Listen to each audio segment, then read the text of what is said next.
साथियों, बिहार बोर्ड से कक्षा 10वीं और 12वीं पास छात्रवृत्ति 2026 के बारे में इस वीडियो के अंदर हम बात करने जा रहे हैं कि आखिर आपको कैसे 10,000 और 25,000 ये तो सब जानते हैं, लेकिन 15,000 और आपको मिलते हैं, वह आपको कैसे मिलेंगे इसके बारे में भी हम बात करेंगे।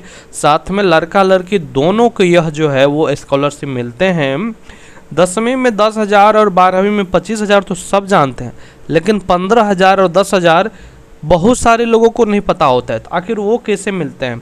इसमें एक गलती की वजह से आपके जो है वह पैसा नहीं आएंगे। साथियों, आप सुनते होंगे कि भी फलाना आदमी का, फलाना छात्र का जो है वो पैसा नहीं आया। तो आखिर क्यों नहीं आते हैं, इस वीडियो में हम जानेंगे। और क्या गलती नहीं करनी है कि आपको पेमेंट समय पर और बहुत जल्दी आ जाएंगे, तो वह भी इस वीडियो के अंदर हम आपको बताने जा रहे हैं। नमस्कार, मेरा नाम मिट्ठू है और आप सब मोटिवेटर मिट्ठू को देख रहे हैं। तो चलिए सबसे पहले समझते हैं। साथियों, सबसे पहले तो आप सभी का जो है वह ऑफिशियल वेबसाइट पर जो है वो 2026 के लिए रजिस्ट्रेशन ओपन कर दिए गए हैं, जो कि कल से ही यानी 25 तारीख से ही। तो कल जो है इसका वेबसाइट सर्वर जो है वो प्रॉब्लम थे, तो आपको घबराना नहीं है, 1 दिन 2 दिन बाद ही करना है, ठीक है, लेकिन बढ़िया से समझ के करना है, जैसे हम आपको बता रहे हैं, ठीक है ना। क्योंकि इसका लास्ट डेट अभी नहीं बताएंगे, आपको कोई लास्ट डेट नहीं है, आप आराम से कर सकते हैं।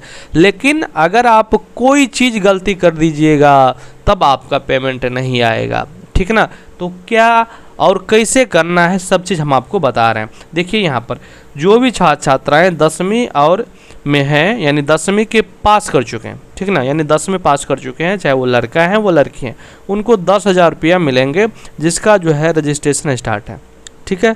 उनको कितना मिलेंगे? 10,000। और कुछ लोगों को 8,000 भी मिलते हैं, वो भी हम आपको बता ही दे रहे हैं। देखिए, जैसे कि मान लीजिए पहले हम जैसे सबसे पहले यहाँ पर जान लीजिए कि आपका रजिस्ट्रेशन ओपन कर दिए गए हैं। अब हम ये समझ लेते हैं कि किसको कितना मिलते हैं, ठीक ना।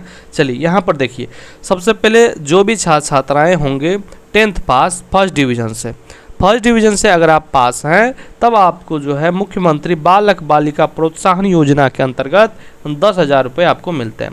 और यह मिलते हैं सभी जाति को, चाहे आप जनरल से हैं, ओबीसी से हैं, ठीक ना, ईबीसी से हैं, SC ST से हैं, तमाम जो भी आपका जो भी जाति है सबको जो है यहाँ पर पेमेंट मिलेंगे 10,000 अगर आप फर्स्ट डिवीज़न है तो, ठीक है।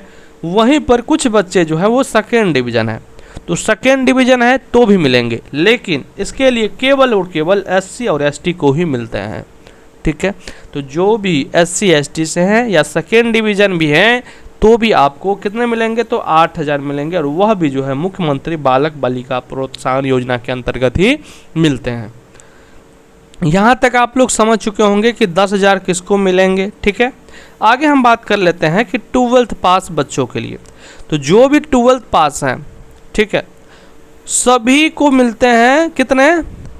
25,000। लेकिन सभी कौन? सभी वर्ग के, मतलब सभी जाति के लड़कियों को, केवल लड़कियों को, लड़का को नहीं, सभी जाति के केवल लड़कियों को, चाहे आपका फर्स्ट डिवीज़न है सेकंड डिवीज़न है, सबको मिलेंगे। कितने मिलेंगे? 25,000 रुपया यहाँ पर देखने को आपको मिलेंगे, ठीक है।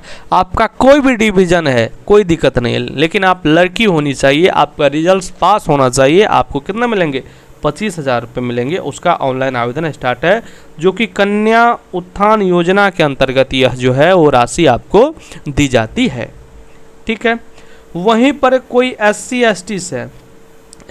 ST से हैं, लड़कियां हैं, तो यह 25,000 तो आपको मिलेंगे ही।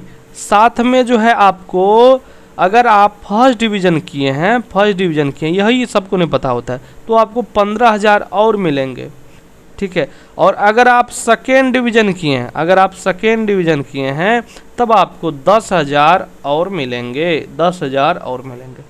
यानी टोटल अगर आप फर्स्ट डिवीज़न किए होंगे तो आपको मिल जाएंगे 40,000। कोई सेकेंड डिवीज़न की है और SC ST की लड़कियां हैं तो उनको मिलेंगी 35,000। इतने राशि आपको मिलेंगी। और यह जो राशि है 25,000 का, यह तो सबको मिलेंगे, चाहे कोई लड़कियां हो, सबको मिलेंगे 25,000, ठीक है। तो इसका आवेदन स्टार्ट हो चुके हैं, ठीक है ना। चलिए अब हम बात कर लेते हैं आगे कि नोट में ध्यानपूर्वक समझिएगा कि 12वीं पास करने वाली केवल अविवाहित यानी अनमैरिड लड़कियों को ही यह 25,000 की राशि दी जाती है। ठीक है ना। चलिए आगे हम बात कर लेते हैं कि इसमें क्या क्या डॉक्यूमेंट्स लगते हैं, और बच्चे यहीं पर गलतियाँ करते हैं क्योंकि आप लोगों को पता नहीं होता है। आप जाते हैं भरवाने के लिए साइबर कैफ़े में, और वहाँ पर वो लोग जो है आपको कुछ भी देकर कोई भी डॉक्यूमेंट दीजिएगा, आपको उसी से वो डाउनलोड मतलब कि ऑनलाइन कर देंगे। आपको बोलेंगे आ जाएगा, लेकिन आपका पेमेंट फंस जाएगा, फिर बाद में आपको परेशानी होगी। तो यहाँ पर चीज़ें आपको समझना चाहिए कि आप जानबूझकर आप फंसा लेते हैं, पेमेंट तो नहीं आता है आपको, तो ये गलती आपको नहीं करना है। सबसे पहले ध्यान से समझिएगा, इसके लिए सबसे पहले मैट्रिक या इंटर का आपको मार्कशीट, अगर आप 10th के हैं तो मैट्रिक का, इंटर के हैं तो आपको इंटर का मार्कशीट लगेंगे। ठीक है। कुछ बच्चे कहेंगे कि सर अभी तो मार्कशीट आया ही नहीं है, तो कहाँ से दे? तो घबराना नहीं, आपका जो ऑनलाइन वाला है ना, देखिए ओरिजिनल या इंटरनेट वाला रिजल्ट जिसमें रोल कोड और रोल नंबर साफ दिखे, तो वो इसीलिए आपको ये मांगा जाता है।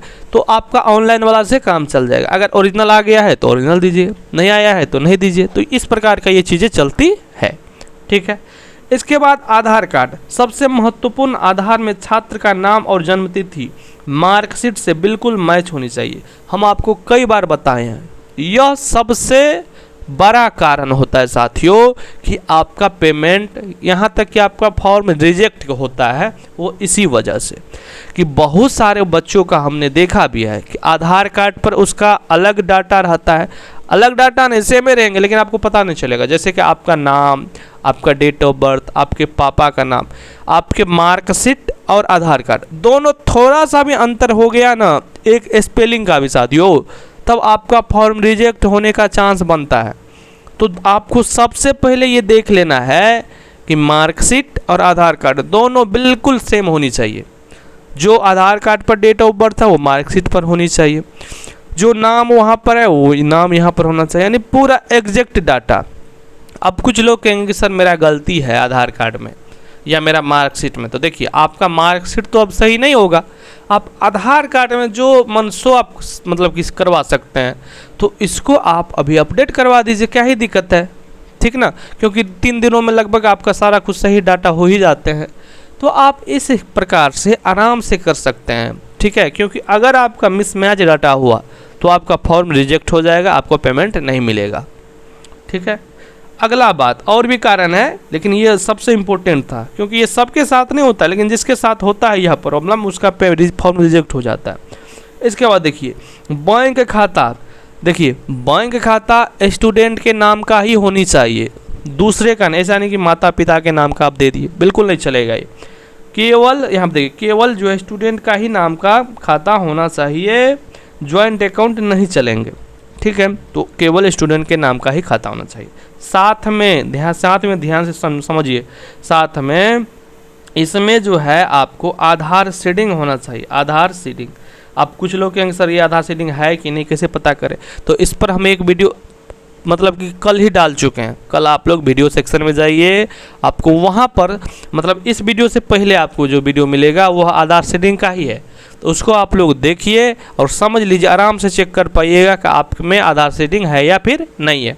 अगर नहीं होगा तो आप अपने बैंक जाइएगा, वहाँ पर आपको एक फॉर्म मिलेगा, उसको भर देना है और जमा कर देना, आपका आधार सीडिंग हो जाता है। यहाँ तक कि आपको तुरंत कर भी देता है, आपको करवा कर ही आना है, बैंक जाना है अगर मान लीजिए नहीं होगा तो।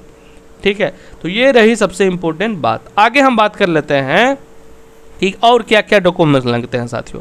देखिए जाति प्रमाण पत्र, आय प्रमाण पत्र और निवास प्रमाण पत्र, ये सबके पास होता है, लेकिन फिर भी आप लोग गलतियां कर देते हो। क्या गलतियां कर देते हो साथियों कि आप बहुत पुराना, जैसे कि अभी 12वीं के बच्चे हैं, 12वीं के बच्चे हैं तो आप उनको 10,000 जो 10th में मिला था वही जो बनाए थे उसी को यहाँ पर ये मतलब कि अपलोड करेंगे। तो इतना पुराना नहीं चलता है साथियों, ठीक ना, इतना पुराना आय प्रमाण पत्र बिल्कुल नहीं चलता है।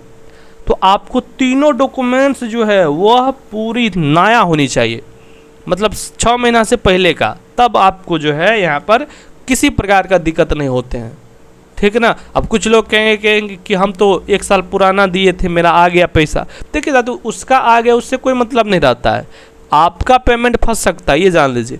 तो इसलिए ताज़ा वाला होना चाहिए, कहने का मतलब लेटेस्ट होनी चाहिए सब चीज़ें, तो आपको जो है वो पैसा आने में किसी प्रकार का दिक्कतें नहीं होती है। ठीक है, चलिए आगे हम बात कर लेते हैं। अगला जो मुख्य बातें है कि मोबाइल नंबर और ईमेल आईडी, यह भी जो है वो चालू मोबाइल नंबर और ईमेल आईडी होनी चाहिए, क्योंकि आपके जो है इस पर यूज़र आईडी और पासवर्ड भी आते हैं। तो ऐसा नहीं कि आप जो है वो ऐसा दे दिए कि जिस पर रिचार्ज ही नहीं रहता है। तो ये सब चीज़ें बहुत इंपॉर्टेंट है। अगला बात देखिए, जरूरी चेतावनी, बैंक खाता जो है आधार से लिंक, जो कि हमने आपको बताया आधार सेटिंग होनी चाहिए, जिसको जो है NPCI लिंक्ड कहते हैं।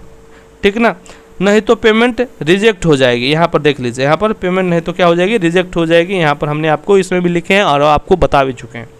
अगला पॉइंट देखिए साथियों, आप ऑनलाइन आवेदन आपको जो है कल से ही हो चुके हैं, 25 मई से स्टार्ट हो चुके हैं। आप लोग medasop.bihar.gov.in के ऑफिशियल वेबसाइट पर जाएंगे और वहाँ पर आपको ऑनलाइन करना है।